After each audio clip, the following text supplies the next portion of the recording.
दोस्तों नमस्ते, मैं सुशील कुलकर्णी, आप देख रहे हैं एनालाइजर न्यूज हिंदी। बुलाती है मगर जाने का नहीं, यह वाक्य तो आपने बार बार सुना होगा। सोशल मीडिया पर भी यह बड़ा अच्छा खासा धूम मचा रहा था। बुलाती है मगर जाने का नहीं। किसी हॉरर फिल्म का ही यह वाक्य बहुत बड़ा फेमस हो गया था। मतलब गांव के लड़कों को बुलाने वाली वह बुलाती है लेकिन जाने का नहीं, यह गांव के बड़े बुजुर्ग समझाते थे। लेकिन राजनीति में भी यही वाक्य हमें बार बार सुनाई दे रहा है, बुलाता है मगर जाने का नहीं। अब कौन किसे बुला रहा है, कौन नहीं जा रहा है, लेकिन बुलाने वाले को अच्छा तो बोल रहा है। डर यही होता है दोस्तों, डर इसे ही कहते हैं। मैं आपको एक पत्र दिखा रहा हूं। वह पत्र लिखा है राहुल गांधी ने। जी हां, राहुल राजीव गांधी ने। सोनिया गांधी के लाडले बेटे कांग्रेस के नेता राहुल गांधी ने यह पत्र लिखा है। लिखा किसको है? यह पत्र लिखा है प्रकाश आंबेडकर को। महाराष्ट्र की राजनीति में दलित कार्ड खेलकर राज्य के वंचित घटकों को सत्ता में लाने का सपना दिखाने वाले प्रकाश आंबेडकर, इनको यह चिट्ठी लिखी है और खत में लिखा है, आप बहुत अच्छा काम कर रहे हैं, आप बड़े बड़े अच्छे तरीके से संगठन कर रहे हैं, आपने मुझे बुलाया है लेकिन मैं आऊंगा नहीं आ सकता। इसीलिए मैं कह रहा हूं, बुलाता है मगर जाने का नहीं। हुआ ऐसे था कि प्रकाश आंबेडकर ने मुंबई में शिवाजी पार्क के ऊपर एक बड़ी सभा ले ली। अब जब इन्होंने इस सभा को लेने का निश्चय कर लिया था तो प्रकाश आंबेडकर ने इस सभा में सम्मिलित होने के लिए राहुल गांधी को न्योता दे डाला। कह दिया, राहुल जी प्लीज आप जरूर आइएगा, हम इतनी बड़ी रैली कर रहे हैं, इसमें बहुत सारे घटक उपस्थित रहने वाले हैं, अगर आप आएंगे तो अच्छा होगा। लेकिन राहुल गांधी ने इस रैली को अच्छा कहते हुए, प्रकाश आंबेडकर के प्रयत्नों को अच्छा कहते हुए रैली में आने से मना कर दिया। कहा कि मेरे पूर्व नियोजित कार्यक्रम ही बहुत है, इसके कारण इच्छा होते हुए भी मैं नहीं आ सकता। बुलाता है मगर जाने का नहीं। प्रकाश आंबेडकर केवल एक नेता नहीं है, वो एक पॉलिटिकल पार्टी के केवल अध्यक्ष है, ऐसी बात नहीं है। प्रकाश आंबेडकर ऐसे पार्टी के नेता है जिस पार्टी का गठन डॉक्टर बाबा साहेब आंबेडकर ने किया था। प्रकाश आंबेडकर डॉक्टर बाबा साहेब आंबेडकर के पोते हैं और प्रकाश आंबेडकर महाराष्ट्र के दलित राजनीति के एक कद्दावर नेता भी है। प्रकाश आंबेडकर पहले भारी बहुजन महासंघ पार्टी चलाते थे, उन्हीं की पार्टी आज भी अस्तित्व में है, लेकिन उन्होंने सब जाति पंथों को इकट्ठा करके जिन व्यक्तियों को, जिन राजनेताओं को कहीं राजनीतिक गलियारों में स्थान नहीं मिलता है, कहीं उनको विजय नहीं मिलती है, ऐसे लोगों को, संगठनों को इकट्ठा करके उन्होंने वंचित बहुजन आघाड़ी बना ली थी। एक ऐसा अलायंस जो देश के, प्रदेश के भिन्न भिन्न राजनीतिक इच्छा रखने वालों को एक झंडे, एक पार्टी के तले लेके आए। अब यही वंचित बहुजन आघाड़ी 2014 के चुनाव में बड़े तेजी से आगे बढ़ रही थी। ऐसे लग रहा था कि वंचित बहुजन आघाड़ी को अच्छा खासा यश मिलने वाला है।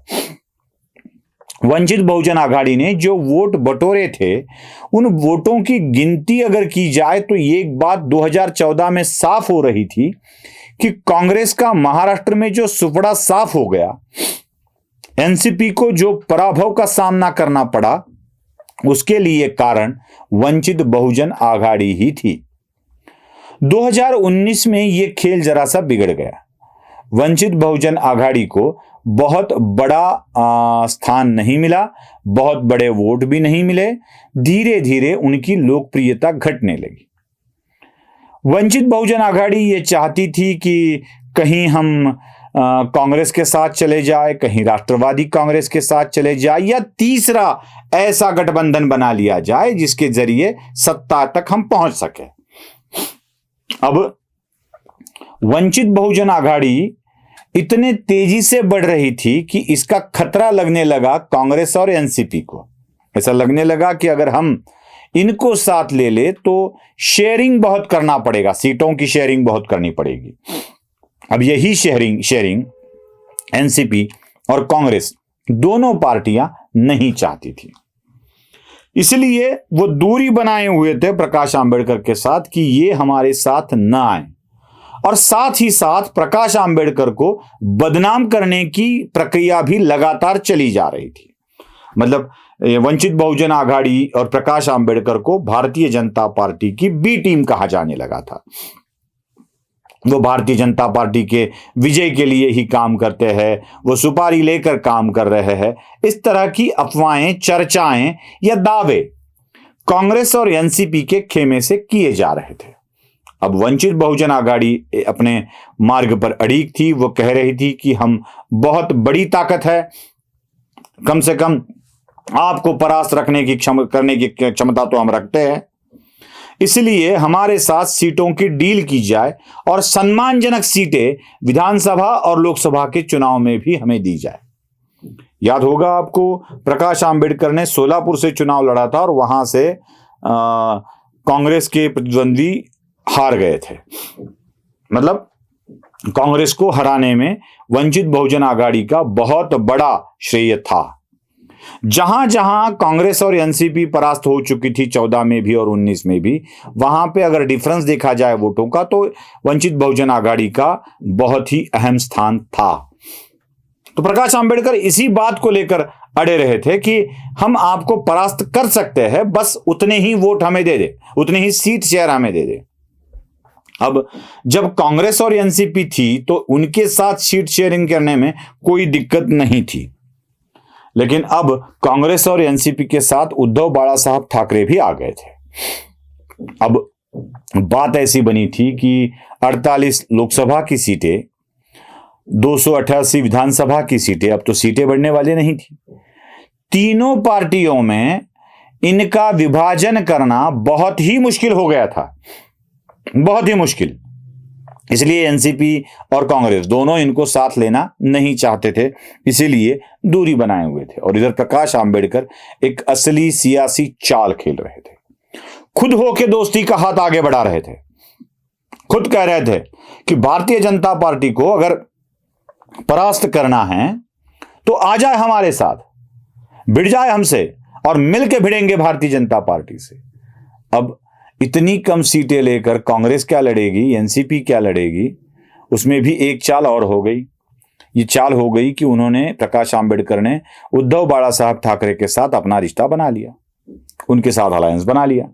अब उद्धव बाला साहब ठाकरे खुद इनके साथ अलायंस में है, इंडी में भी है, महाविकास आघाड़ी में भी है, और ये बंटवारा इनके साथ भी कर रहे हैं। तो खेती किसी और की, बंटवारा कोई और कर रहा है, ये भी गंवारा गुजरा नहीं।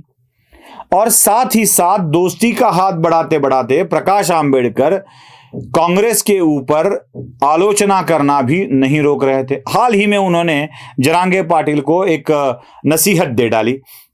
उन्होंने कह दिया कि आप सोनिया गांधी की तरह गलती ना करे जरांगे। मतलब सोनिया गांधी ने क्या गलती की थी वो भी कह दिया उन्होंने कह दिया कि गुजरात के प्रचार के वक्त सोनिया गांधी के सल्लागारों ने सोनिया गांधी को बता दिया था कि आप मोदी को मौत का सौदागर कह दो। बोल दिया सोनिया गांधी ने मौत का सौदागर। परिणाम यह हुआ कि गुजरात से कांग्रेस नेस्तनाबूद हो गई, खत्म हो गई। इसीलिए जरांगे को भी सजेशन दे डाला कि सल्लागारों की बात जरा कम सुना कीजिए।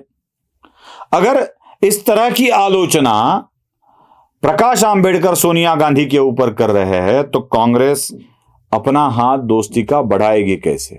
इसीलिए कांग्रेस ने यही तय कर लिया है, प्रकाश आंबेडकर बुलाते जरूर है, बुलाते हैं लेकिन जाने का नहीं, यह कांग्रेस ने शायद तय कर लिया है। अगर कांग्रेस का यही रुख निश्चित है तो शायद प्रकाश आंबेडकर उद्धव बाला साहब ठाकरे को साथ लेकर कोई रणनीति नई कर सकते हैं, और यही रणनीति कांग्रेस एनसीपी के लिए बहुत ही घाटे का सौदा बन सकती है। आपको क्या लगता है?